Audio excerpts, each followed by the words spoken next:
Olá, boa tarde, meus queridos amigos que nos acompanham a partir de agora com mais esta transmissão pelo SEAC Bauru, onde com imenso prazer e alegria venho novamente, nesta tarde de 20 de novembro do ano de 2020, falarmos um pouquinho mais de Jesus e de seus enobrecedores ensinamentos, através desta consoladora e bendita doutrina de Allan Kardec, que muito nos orienta sobre as questões da existência física e espiritual.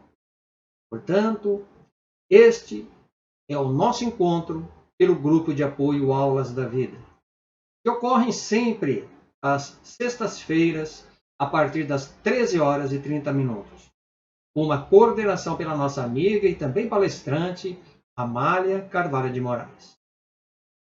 Portanto, hoje, com o nosso tema Coragem ante as provações, gostaria mesmo antes de convidá-los a uma oração, pedindo a Deus a presença de seus bondosos emissários para que nos abençoem e prepare nossos corações.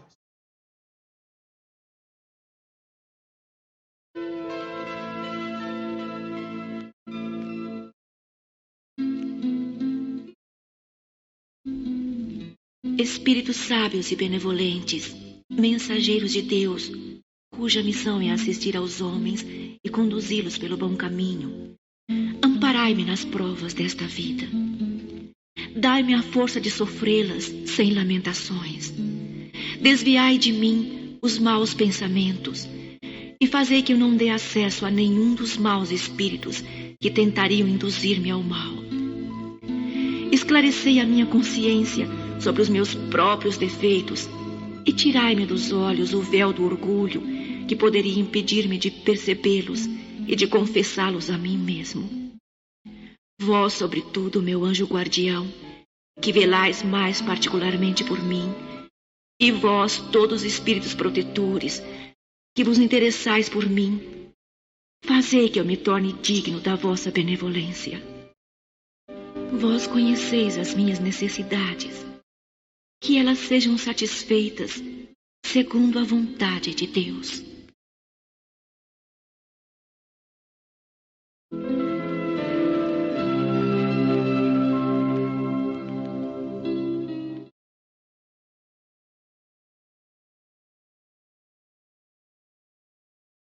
Diz o apóstolo Paulo, em sua primeira carta aos Coríntios, no capítulo 16, versículo 13, sede vigilantes, permaneceis firmes na fé, portai-vos corajosamente, fortalecei-vos.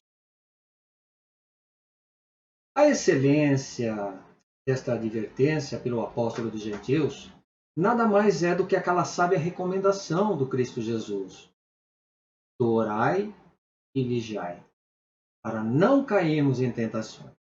Ou seja, com a prática diária do bem e da oração, da vigilância de nossos sentimentos e emoções, conseguimos nos fortalecer contra as investidas dos maus espíritos, sejam eles encarnados como desencarnados.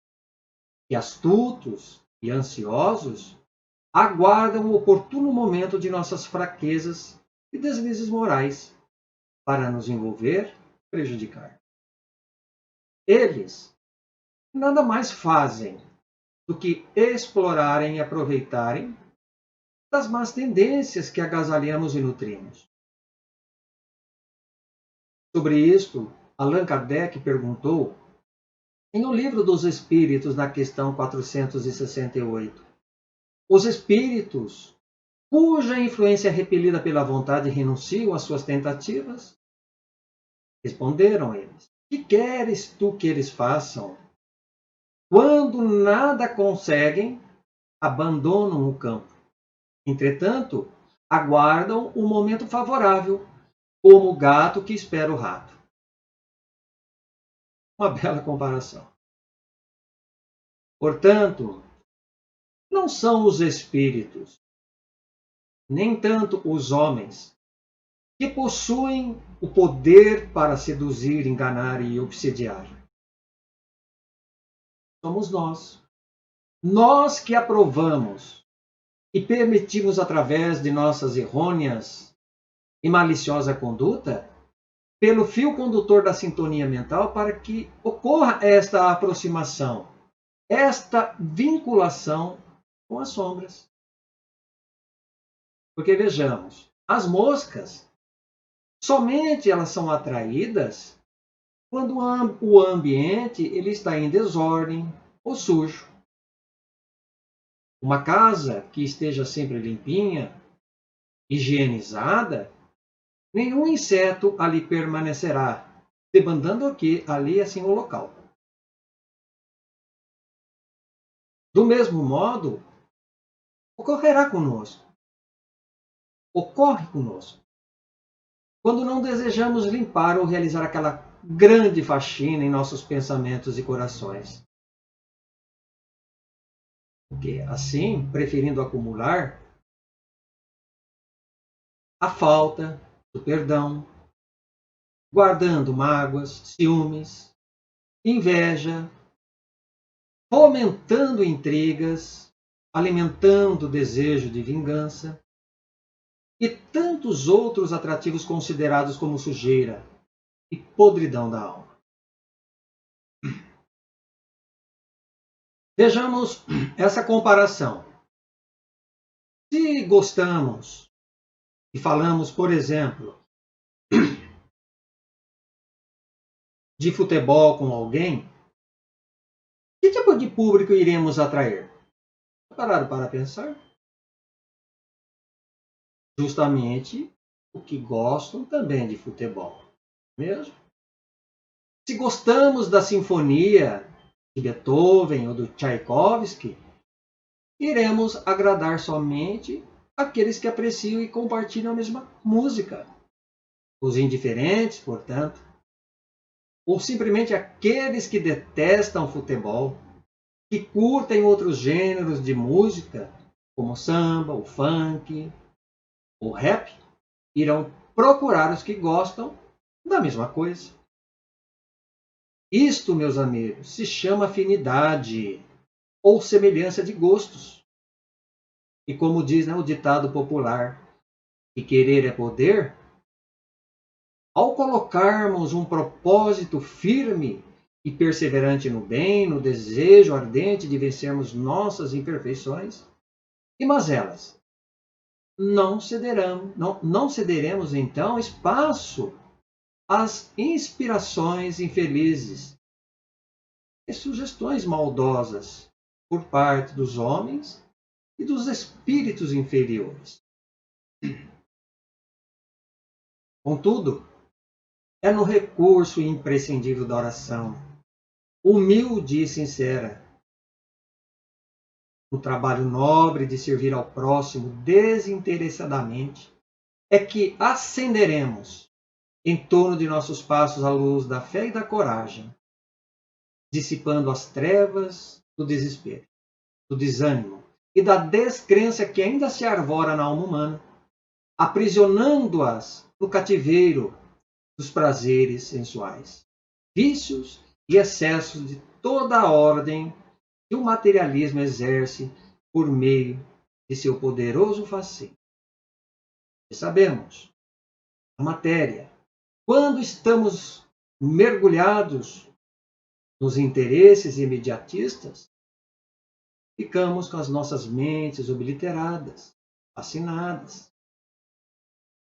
Então, pelo fato do espírito humano ainda priorizar seu demasiado apego aos bens perecíveis e passageiros deste mundo, desprezando e negligenciando os amorosos ensinamentos de Jesus, não raro encontramos este ou aquele irmão de caminhada afirmando que sua vida está de cabeça para baixo, ou no fundo do poço, como alguns preferem dizer. Outros que se declaram sem ânimo para viver, alegando somente encontrar a ingratidão, o desprezo, a indiferença e o desamor nas pessoas. Mas este, infelizmente, é o nosso atual panorama. Não tem como fugir por enquanto.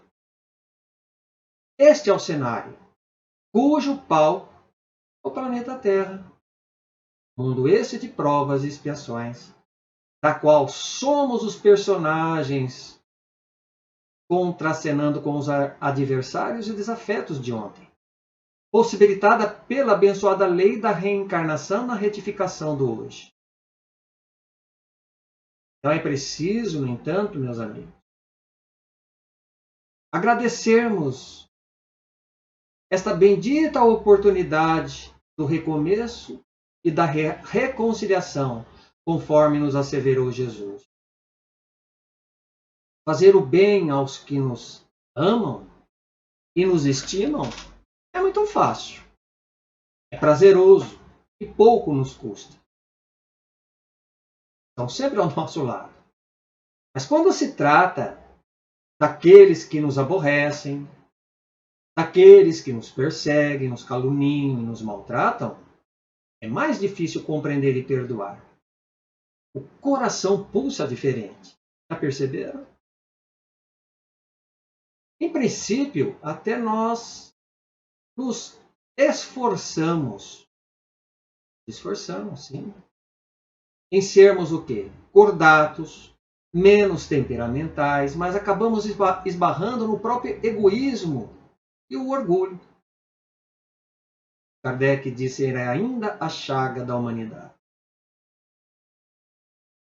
dificultando as provas a que nos vinculamos no mundo. Somos muito eficientes e corajosos para apontar e querer corrigir os outros. Já perceberam isso? Somos assim. Eficientes, corajosos para apontar e querer corrigir os outros. Da maneira como cada um encara a sua aprovação. Entretanto, o que acontece? Nos acovardamos. Isto quando não deserdamos de abraçar os próprios compromissos assumidos antes de reencarnarmos, como provas necessárias ao nosso crescimento moral e à iluminação espiritual.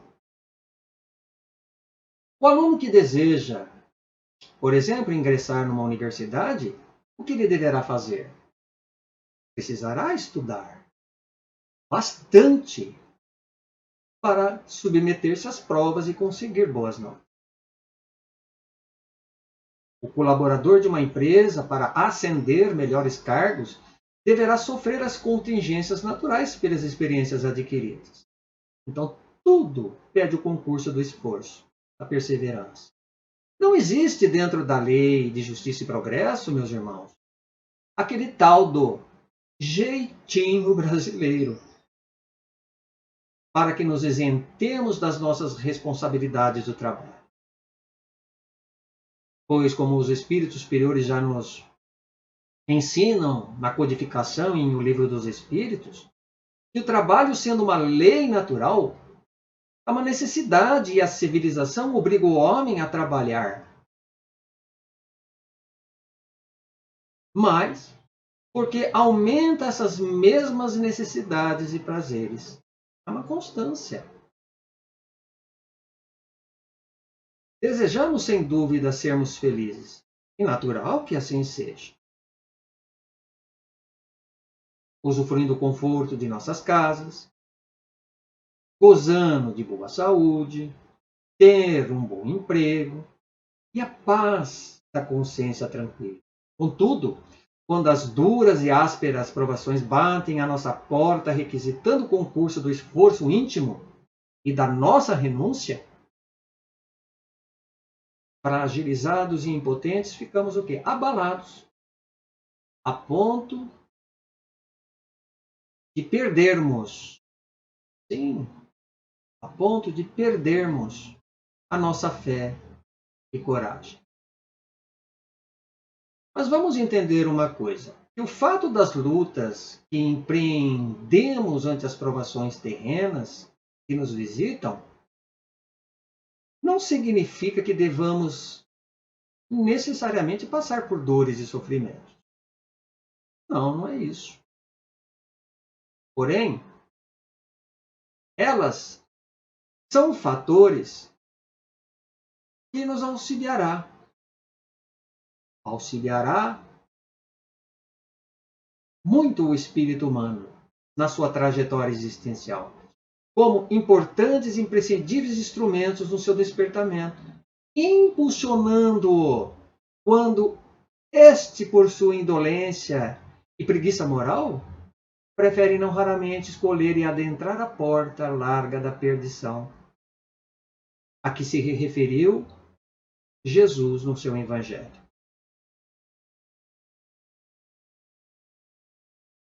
As tribulações que experimentamos no curso da reencarnação é este cadinho de depuração.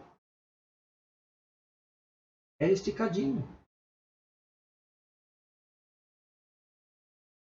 Para que, assim, possamos vencer as nossas imperfeições. Agora, aqueles que mais rápido chegam à perfeição é por quê?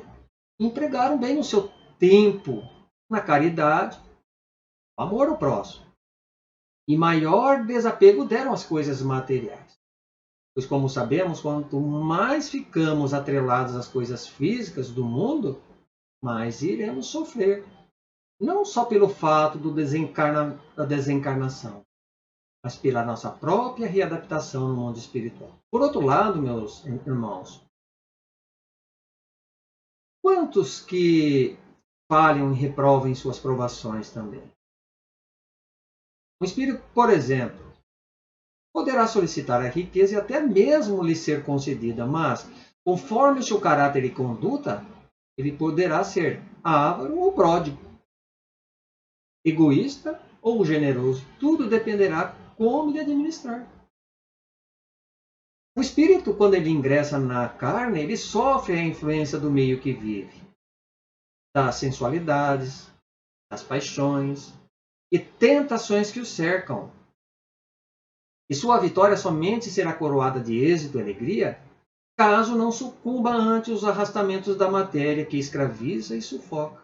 Foi o que levou Allan Kardec a perguntar aos imortais na questão de número 264 do Livro dos Espíritos. Como vamos ver no slide.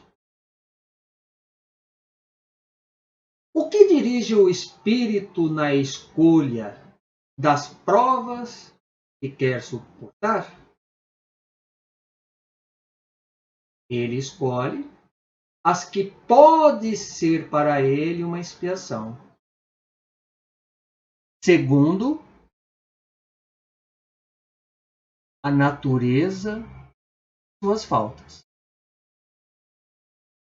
e o faça avançar mais rapidamente.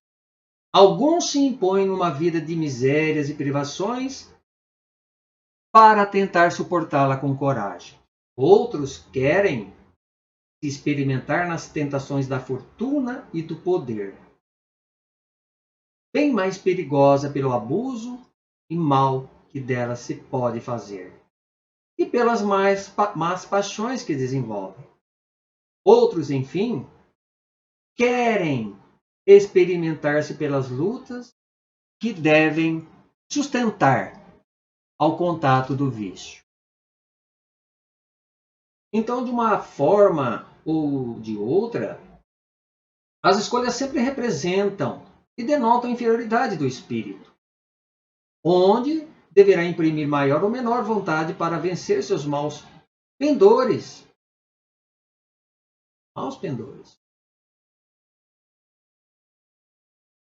Outra situação que merece todo o nosso cuidado e cautela é quando, por exemplo, ao vermos determinada pessoa cometida por uma grave enfermidade, até mesmo incurável, outras entravadas por anos numa cama, as que nasceram com deficiência visual e mental, afirmamos categoricamente que ali elas estão pagando as suas dívidas e pecados do passado.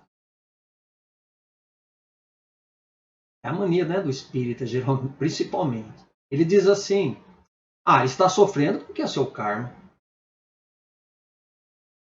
Tem que pagar. É o karma das vidas anteriores. Realmente, isso não deixa de ter uma relativa verdade. Do contrário, Jesus não diria a todos nós que a cada um será dado conforme suas obras.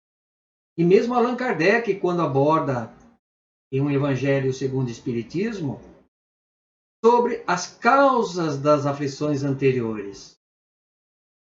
Então, vem ali nos atestar se isto realmente ocorre. No entanto, é necessário esclarecermos que a palavra karma não pertence à literatura espírita. Não encontramos em nenhuma obra da codificação. Esta expressão, meus amigos, é um antigo idioma em sânscrito, uma língua ancestral do Nepal e da Índia. Então, muitos espíritas e espiritualistas acabaram importando e incorporando este termo em substituição à lei de causa e efeito. E de uma maneira geral e equivocada, o karma é apenas entendido no seu aspecto negativo. Geralmente, quando alguém fala em karma, imediatamente ele já recorre às coisas ruins que acontecem.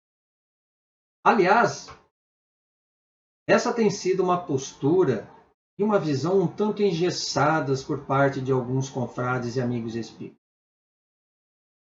interpretando que as dores e sofrimento dessas criaturas refletem apenas as consequências de suas faltas pretéritas. E não é assim. Pois quem estuda o Espiritismo sabe que nem todas as tribulações e vicissitudes da vida presente são expiações. No capítulo 5 de O Evangelho segundo o Espiritismo, aprendemos com Allan Kardec que a expiação serve sempre de prova, mas nem toda prova é uma expiação. É o típico caso narrado no Evangelho de João, no capítulo 9, quando Jesus ali lhe restitui a visão de um homem que era cego de nascença. E seus discípulos que o acompanhavam de perto perguntaram-lhe: Mestre, quem pecou para que este homem nascesse cego? Foi ele mesmo ou os seus pais? E respondendo, disse Jesus: Nem ele pecou, nem seus pais para que nascesse cego.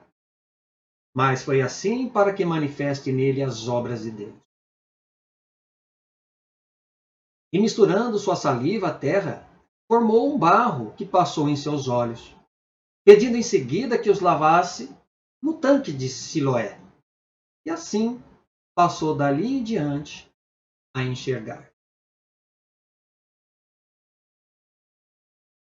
A resposta de Jesus aos seus discípulos neste texto bíblico claramente diz que aquele homem vivia uma provação espiritual, não uma expiação. Outra razão, quando questionaram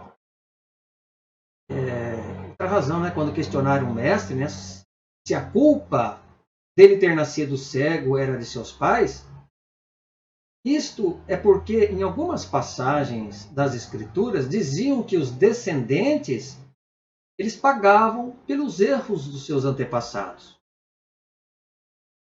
dando a entender que os filhos é que arcavam pelo erro dos seus pais. Por isso, então, que aquele homem cego, por não trazer faltas do passado a resgatar ou a expiar, ali se encontrava a maneira do aluno em época de provas escolares. Ou ainda, como aquele doente que escolhe frequentemente o remédio amargo, desagradável, para se curar mais rapidamente. Se esforçando, justamente, em superar com coragem e sem revolta. com altivez e sem queixas a sua rude e penosa provação, e assim poder nele manifestar as obras de Deus, como foi a resposta de Jesus. Ou seja, de alcançar mais depressa um estado melhor e mais feliz.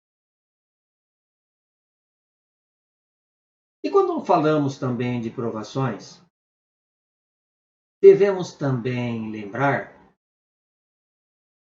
ou entender que elas não se restringem somente a uma única pessoa ou um núcleo familiar, nossa família, mas atinge igualmente toda uma classe social e comunitária.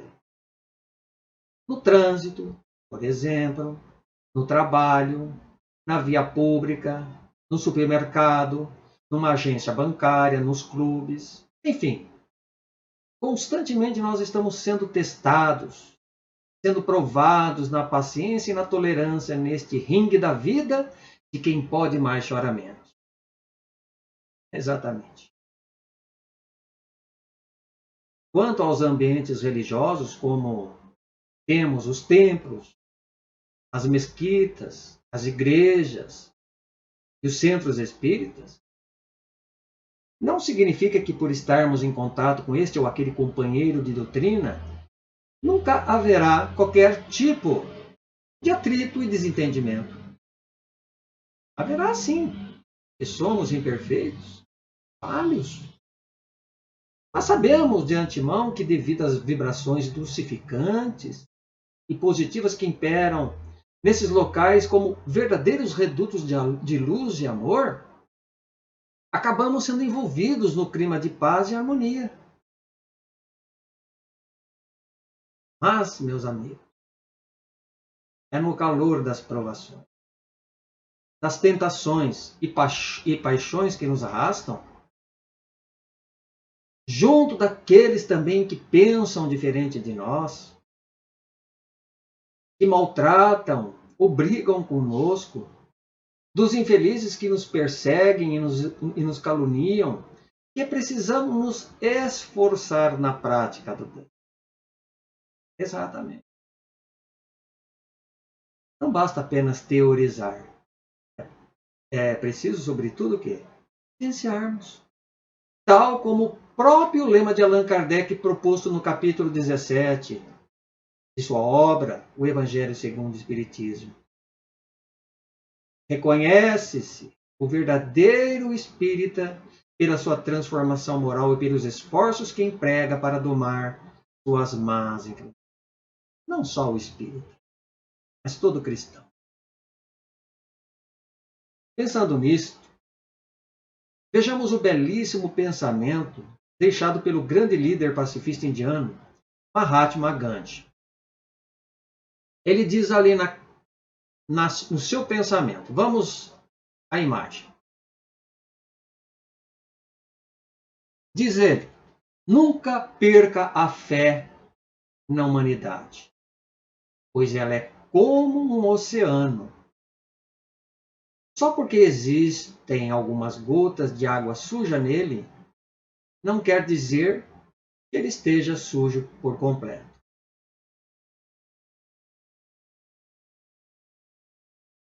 Atualmente, o mundo está vivendo, como temos acompanhado, o caótico e assustador período do coronavírus, da Covid-19, como queiram.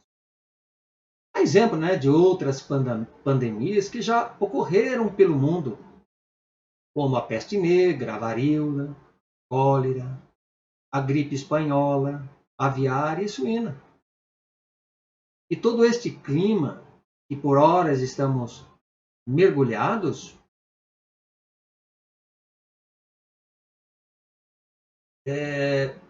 então nós acabamos ficando reféns à maneira quando presos num grande nevoeiro, uma tempestade destruidora. Justamente são esses, amigos, os tempos de provações coletivas. cabendo agora o quê? Provar a nossa fé ante as promessas do Cristo Jesus. Não é lá no momento bonitinho, na hora boa, na hora que estamos tranquilos, mas é na luta cotidiana. Então percebemos que o desespero e a descrença têm tomado conta das pessoas ultimamente. Por exemplo, na última semana, há pouco, o presidente do Brasil, Jair Bolsonaro, ele deu o seguinte depoimento nas redes sociais sobre o que estão cogitando caso realmente chegue esta tal da segunda onda da Covid-19. E ele, preocupado com a transição econômica do país, ele afirmou: temos que enfrentar com coragem tudo isso para que o país não quebre. Sem o desejo de fazer aqui apologia política partidária, somente aqui ilustrei o fato a fim de demonstrar que economicamente o Brasil e outros países estão passando por uma espécie de provação neste âmbito. E sem nenhuma demagogia, as palavras do presidente foram simplesmente de incentivo e ânimo ante a crise que se avizinha de todos nós. Se realmente, como o próprio Apocalipse de João já anunciara, sobre as grandes tragédias e catástrofes de guerras, pestes, fome e miséria, o Espiritismo vem a seu turno nos tranquilizar e atestar que precisamos nos apoiar na fé inabalável, a única que pode encarar frente a frente a razão em todas as épocas da humanidade. Como nos diz Kardec, sem que devamos temer a extinção do mundo e da raça humana de forma abrupta e total. Porque muitos aí estão aqui desesperados, vai acabar o mundo, vai acabar as pessoas. Não.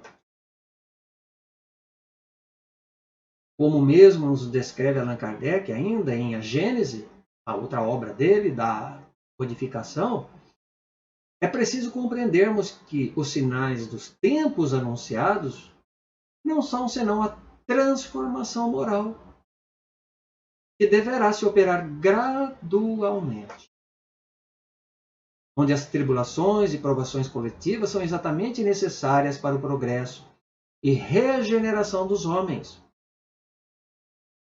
Tudo, meus amigos, tudo se encadeia e obedece a uma lei de harmonia geral do universo. Nada ocorrendo por acaso. E o acaso não existindo, a lei de destruição é a tônica no contexto de nossas provações existenciais. Assim perguntou também o codificador aos amigos espirituais, agora na questão de número 728 da obra O Livro dos Espíritos. Vamos a ela então. A pergunta: a destruição é uma lei natural? A resposta foi: é preciso que tudo se destrua para renascer e se regenerar. O que chamais destruição é apenas a transformação que tem por objetivo a renovação e o melhoramento dos seres vivos.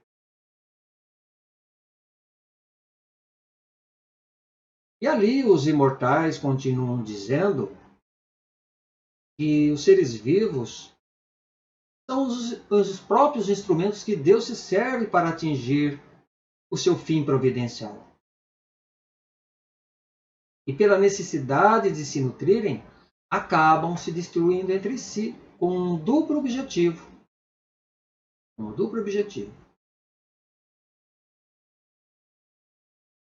Que é de se nutrirem, como dissemos, mantendo o equilíbrio na reprodução, de utilizar os seus próprios restos mortais. A coragem, portanto, ante as provações é algo que geralmente não queremos encarar, muito de perto. Estamos sempre usando subterfúgios, queremos fugir dela. Nós vamos relutando, vamos protelando enquanto podemos. Mas chega um dia, uma hora, em que a vida nos cobra por meio de teste. Até podemos contornar e adiar algumas dessas provações por concessão da misericórdia divina. Mas há uma prova bem mais difícil e inelutável, ou seja, aquela que não podemos vencer, ir contra o mesmo adiar. É a perda de pessoas amadas e das mortes prematuras. Inclusive, é um estudo que está lá no Evangelho. Como de um filho, por exemplo, onde muitas das vezes representa uma prova ou uma expiação para os pais. Porque de nada adiantará a nossa revolta contra Deus e os vossos desígnios, acreditando não sermos merecedores daqueles que nos deixam, daquele infortúnio, daquele momento. Agora, é natural e compreensível que choremos pelos nossos amados, ter a dor do luto. Tudo isso é natural. Da saudade pela ausência do ente amado, sentirmos-nos deprimidos e ressentidos até certo ponto. Até certo ponto. E depois disso se torna um problema crônico, patológico, que precisa de assistência profissional na área da ciência. Mas procuramos então o quê? Nos fortalecer na fé e na própria esperança que temos, confiando em Deus e na sua bondade de que a separação é apenas o quê? Momentânea. Como espíritos imortais e eternos que somos, tornando-se desta maneira menos penosa as provações em curso.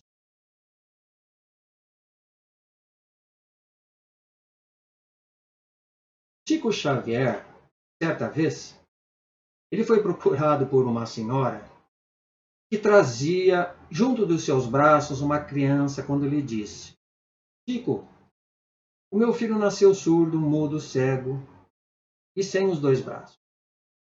E agora está com uma doença nas pernas e os médicos querem amputar as suas pernas para salvar a sua vida. As 2 pernas. Há alguma resposta para mim no Espiritismo? Perguntou ela.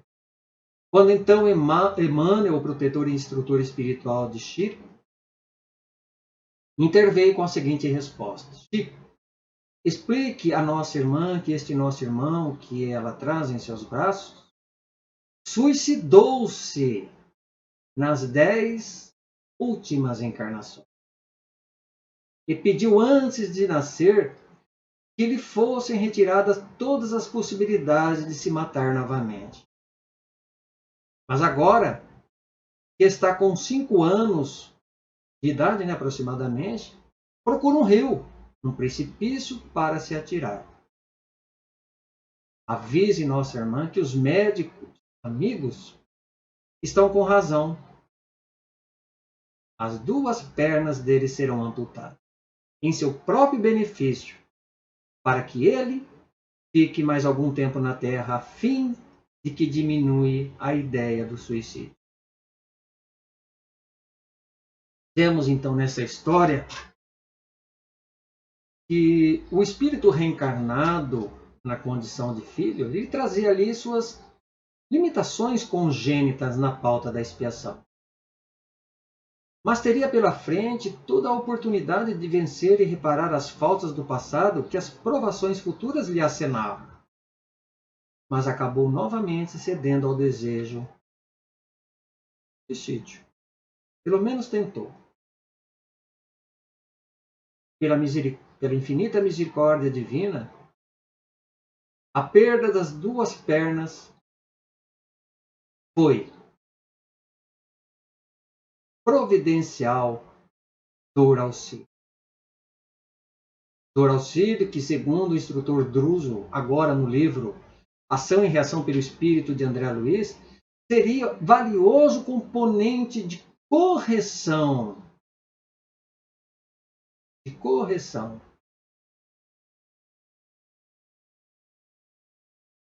para aquele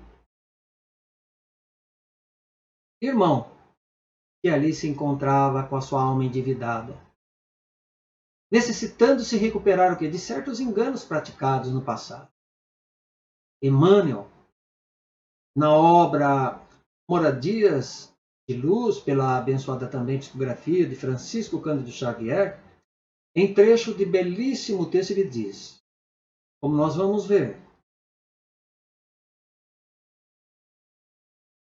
quando a prova chegue para testar-te a serenidade e a fé, recorda aqueles que atravessam dificuldades maiores que as tuas, mantendo confiança na vida e calma no sofrimento. Ainda quando penúria e morte, calúnia e abandono lhes visitam o coração. No entanto, quando a dor e o sofrimento espancarem nossas mais ternas esperanças e nobres ideais, recordemos as consoladoras e encorajadoras palavras do Mestre querido. Recordemos.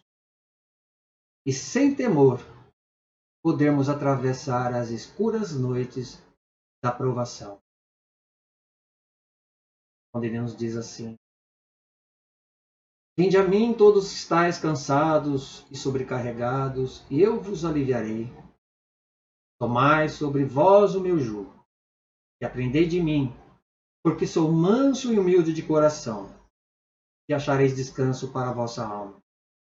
E o meu jugo é suave, e o meu fardo é leve. Que Deus então nos abençoe e nos conceda a cada dia a oportunidade, pela provação da reencarnação, vencermos um pouquinho mais das nossas imperfeições morais. E desse modo, nos aproximar da felicidade como eleitos do Pai Maior. Muita paz a todos, que Deus nos guarde e nos mantenha na sua infinita paz. Até uma próxima, meus amigos.